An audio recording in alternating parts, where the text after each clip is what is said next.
बिस्मिल्लाहिर्रहमानिर्रहीम। बाब नंबर 5 है हमारा फ़ेल। जैसे हमने पीछे बाब में पढ़ा था कि इमला की गलतियाँ, पैराग्राफ की तरतीब, रमूज़ व अकाफ़ का इस्तेमाल, इन बातों पे ध्यान दिया था। तो आज हम जिन पे फोकस करेंगे वो है हमारा फ़ेल। जैसे हमने टेंसेस इंग्लिश में पढ़े होते हैं, present tense, past tense, future tense. इसी तरह उर्दू में भी फ़ेल हाल, फ़ेल माजी, फ़ेल मुस्तक़बिल, ये हमने स्कूल लेवल पे पढ़ा हुआ है। हमारे पास देखें फ़ेल माजी है। इसी तरह जो हमारी कहानी होती है वो फ़ेल माजी में लिखी जाती है कि माजी में एक काम हो चुका है, हमने उसे कहानी में माजी के सीगे में हमने लिखनी है। और जो स्क्रिप्ट लिखते हैं हम वो हाल के सीगे में लिखते हैं। जैसे कोई ड्रामे का स्क्रिप्ट है, कोई वीडियो का स्क्रिप्ट लिखा है।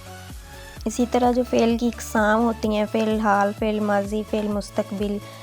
तो जो स्क्रिप्ट है हमारा वो फ़ेल हाल में लिखा जाता है। बहुत से राइटर्स क्या करते हैं, जो न्यू राइटर्स लिखना शुरू करते हैं कहानियाँ, वो जो होती हैं हमारी कहानी भी होती है वो फ़ेल हाल में लिख देते हैं। तो इस बात का ख़याल नहीं रखते। तो इस बात का ख़याल बहुत ज़रूरी है कि फ़ेल माजी में जो है वो कहानी लिखनी है और जो हाल में काम हो रहा है वो किसी भी चीज़ का वो स्क्रिप्ट में लिखना है। कि माजी में कोई वाक़या वक़ूअ पज़ीर हो गया है या इस तरह हुआ है या हमने अपनी इमेजिनेशन भी बनाई है, तो उसे माजी में काम जैसे कोई कर चुका है वो कहानी लिखनी है।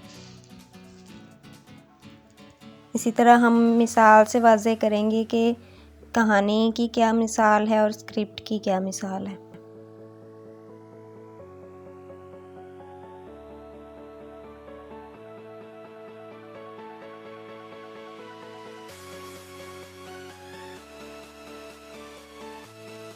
ये मिसाल के ज़रिए आप इस पैराग्राफ को पढ़ के देखें कि जैसे एक स्क्रिप्ट का जो या नावल लिखने का अंदाज़ है कि नावल में अगर स्क्रिप्ट आपने लिखा है तो फ़ेल हाल में किस तरह लिखेंगे, ये पढ़ लें।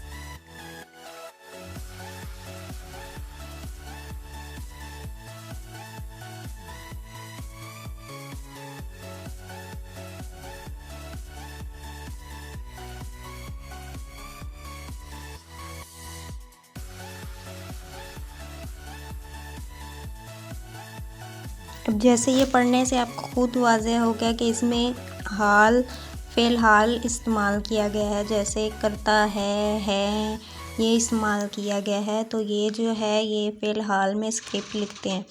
अब ये वाला जो है ये भी वैसा ही है।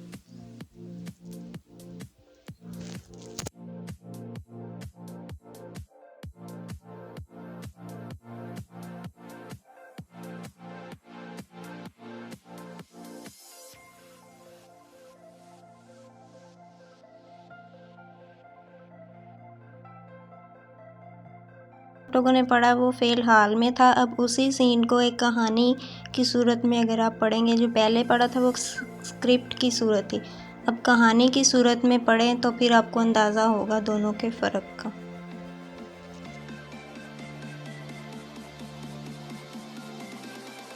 वाला सीन है ये जो है फ़ेल माजी में है, ये कहानी की सूरत में, ये अफ़साना या नावल में हम इस्तेमाल करते हैं, वो फ़ेल माजी इस्तेमाल करते हैं। जैसे थे, कर रहे थे, इसी तरह बैठा हुआ था, इसी तरह बातचीत करने लगी, इसी तरह आगे भी ये पढ़ें।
अब आप लोगों ने पढ़ लिया, आप लोगों को खुद अंदाज़ा हो गया है कि जो हमारा इस दोनों में फ़र्क जो है वो क्या है। और जो हमारा नॉवल लिखने का या अफ़साना या कहानी लिखने के लिए हम हमेशा जो फ़ेल इस्तेमाल करते हैं वो फ़ेल माज़ी होता है, जिसे हम पास्ट टेंस कहते हैं।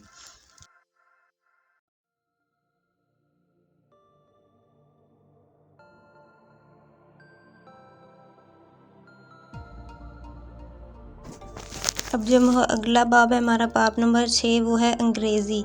जो हमें अक्सर नॉवेल्स में या कहानियों में अंग्रेज़ी के जुमले इस्तेमाल किए जाते हैं, वो हमेशा जो है वो कहानी का अंदाज़ बदल देते हैं। तो हमने जो क्या करना है कि जो अंग्रेज़ी है या इंग्लिश है उसके जुमले कम से कम इस्तेमाल करने हैं।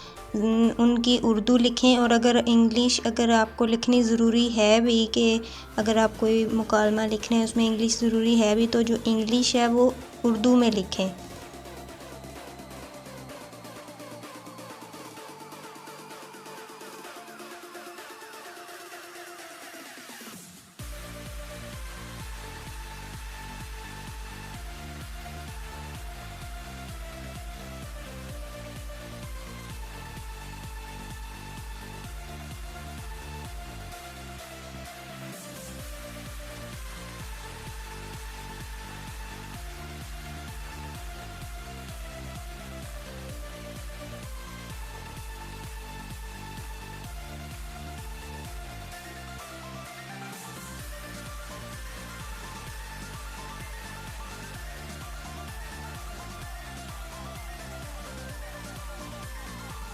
जैसे कि ये इन मिसालों को देखते हुए आपको वाज़ेह हो रहा है।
अगला बाब जिसके बारे में हम बात करेंगे वो कहेंगे कि कुछ दुरुस्त अल्फाज। हम अक्सर इमला की गलतियाँ कर जाते हैं, इसलिए हमें उस पर ध्यान देना चाहिए कि कुछ हम मिस्टेक तो नहीं कर रहे। तो इस तरह हमने क्या करना है कि इधर मैंने कुछ अल्फाज बता दिए हैं जो मोस्टली गलती नज़र आती है जो नए लिखने वाले हैं उनकी।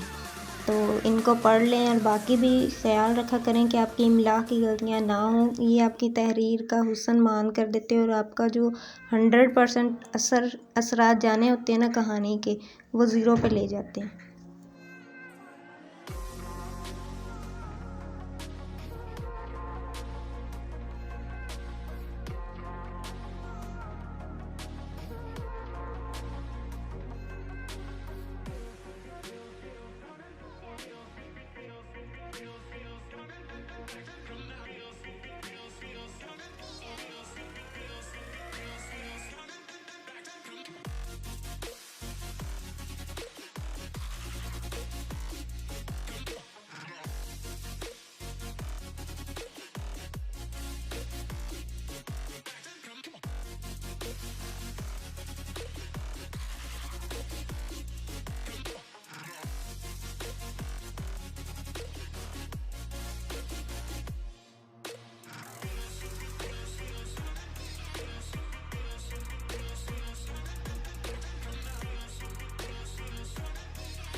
या आप लोगों ने कुछ गलतियाँ पढ़ ली होंगी जो मेरी नज़रों से गुरी हैं, तो आप इन्हें सही कर लें, तो आहिस्ता आहिस्ता सीखने से ही सीखेंगे। नेक्स्ट हम जो पढ़ेंगे बाब नंबर 8 वाहिद जमा, वो नेक्स्ट क्लास में पढ़ेंगे। शुक्रिया।